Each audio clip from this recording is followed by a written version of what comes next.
من بعد مر إلى فتاة زورة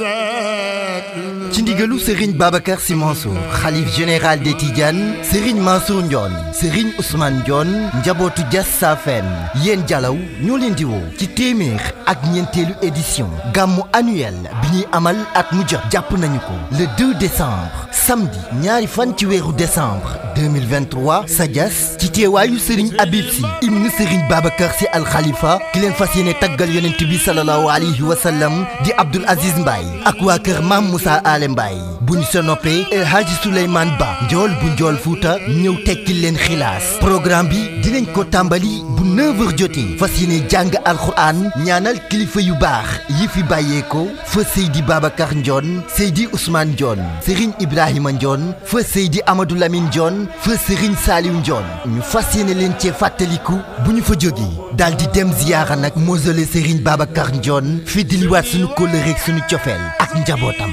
16h ñu daal di tàmbali cérémonie officielle bi dalal délégation gouvernementale ci ndigalu président de la république Macky Sall ànd ceeg ki nu parrainé bés bi di maire bu Diass El Hadji Mamadou Ndione ñu ciy xaar Hadji Gorgui Ciss Saliou Ndione di sénateur Hadji Souleymane Ndoye le 2 décembre lay doon di 104e édition gàmmu annuel bu Diass ci teewaayu Serigne Habib Sy bu Serigne Babacar Sy Mansour ka leen fas yéene taggal yonent bi sallallahu alayhi wa sallam di Hadji Abdoul Aziz Mbaye ak waa kër Mame Moussa Ale Mbaye bu ca noppee Hadji Souleymane Ba njool bu njool Fuuta waxtaan ak njaboot gi daal di jàjjiwaat xol yi Hadji Abdoulaye Ndione di doom ci El Hadji Ibrahima Ndione mi ñu dénk kàddu njaboot gi di ci woo képp koo xamante ni yaa ngi bàyyeekoo njabootu Diass Safène yéen jalaw Tëngéej Bargny Sébikotane Diamniadio ak ñëpp la ko wër na fa ñëpp daje ñu màggal guddik Seydina Muhammad sallallahu alayhi wa sallam insha Allah.